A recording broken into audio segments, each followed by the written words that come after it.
पुस्तक के आकार में अनुभवों का विशाल सागर। श्री शिवराज सिंह चौहान की कृति अपनापन, नरेंद्र मोदी संग मेरे अनुभव। गोताखोर इसमें जितनी बार डुबकी लगाएंगे उतनी बार प्रेरणा का मोती पाएंगे। इस सागर की लहर लहर पर लिखी है सहभागिता, सेवा, नेतृत्व एवं राष्ट्र निर्माण। अपनापन शब्द को इस पुस्तक में आप दो तरह से महसूस करेंगे, कार्यकर्ता और कार्यकर्ता के बीच का अपनापन। राष्ट्रीय प्रभारी नरेंद्र मोदी और भाजपा के युवा मोर्चा के अध्यक्ष शिवराज जी के बीच का अपनापन। दो समकालीन मुख्यमंत्रियों के बीच का अपनापन, एक प्रधानमंत्री और एक मुख्यमंत्री के बीच का अपनापन। प्रधानमंत्री और कैबिनेट सहयोगी के बीच का अपनापन। दूसरे प्रकार का अपनापन जो आप इस किताब में महसूस करेंगे वो है मोदी जी का लोगों के प्रति अपनापन, शिवराज जी की दृष्टि से। पुस्तक में अनुभवों की इमारत 3 स्तंभों पर टिकी है: संगठन, समर्पण और संवाद। नेतृत्व की नीयत का दर्पण है ये पुस्तक। कर्तव्य और कार्य संस्कृति का प्रतिबिंब है ये पुस्तक। अपनापन में शिवराज जी ने 11 अध्याय के माध्यम से मानो गागर में सागर समाहित कर दी है। अध्याय 1, तपस्वी का पथ, हमें सीधे ले चलता है एकता यात्रा के पास, जहां लेखक बताते हैं कैसे विपरीत परिस्थितियों के बीच लाल चौक पर तिरंगा फहराकर डॉक्टर मुरली मनोहर जोशी जी और नरेंद्र मोदी जी ने इतिहास रच दिया था। यहाँ उन्होंने कम चर्चित विषयों पर भी बात की है कि कैसे उन्होंने केसरिया वाहिनी के भीतर पहली बार नरेंद्र मोदी की संगठनात्मक गहराई को करीब से देखा था। अध्याय 2, सेवा और सम्मान, कहता है कि गरीबों की गरिमा को सुनिश्चित करने के लिए एक नेता को लोगों से शासक के रूप में नहीं, सेवक के रूप में जुड़ना होता है।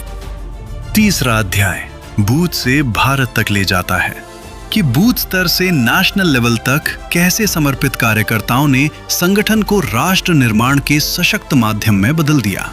एक मजबूत संगठन की ताकत और नेताओं के आपसी तालमेल की कई अनसुनी कहानियां आप यहां पढ़ेंगे। चौथा अध्याय है गरीबों की उन्नति और युवाओं की प्रेरणा के ऊपर, जो कि कल्याणकारी योजनाओं से आगे बढ़कर लाभार्थियों को आत्मविश्वास से भर देने वाले एम्पावरिंग मॉडल की बात करता है। पांचवा अध्याय कृषि में क्रांति, नारी शक्ति का उत्थान, दिखाता है कैसे किसान कल्याण, सिंचाई, ग्रामीण आजीविका और महिला सशक्तिकरण से पूरे समाज को आत्मनिर्भरता की ताकत दी जा सकती है। छठा अध्याय है गुजरात का विकास मॉडल, मध्य प्रदेश के लिए प्रेरणा। यह शिवराज जी बताते हैं कि गुजरात ने जैसे फीडर सेपरेशन करके घर घर बिजली पहुंचाई, उसी राह चलकर उन्होंने एमपी को रोशन किया। अध्याय 7 नर्मदा मॉडल, सहमति, सहयोग और समाधान की यात्रा कराता है। अध्याय 8 धरोहर भारत की पुनरुत्थान की कहानी सुनाता है, कैसे प्रधानमंत्री जी ने आध्यात्मिकता से राष्ट्रीय चेतना को पुनः जीवित किया और युवाओं को भारत की सांस्कृतिक जड़ों से जोड़ा। अध्याय 9 है एक नेता, असंख्य रिश्ते। ये अध्याय मोदी जी का भारत के इकोलॉजिकल हेरिटेज के साथ सार्थक संबंध दिखाता है, जो कूनो नेशनल पार्क में चीतों के पुनरुद्धार के दौरान दोनों नेताओं के अनुभव शेयर करता है।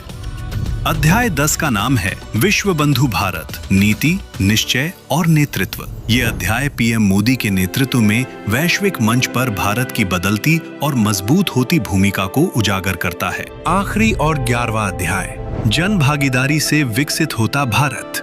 ये अध्याय मोदी जी के जन आंदोलनों की प्रशंसा करता है, जहां शिवराज जी याद करते हैं कि कैसे मोदी जी के स्वच्छ भारत मिशन ने इंदौर को देश का सबसे स्वच्छ शहर बना दिया। अपनापन, नरेंद्र मोदी संग मेरे अनुभव, शिवराज सिंह चौहान द्वारा लिखित, देश को समर्पित।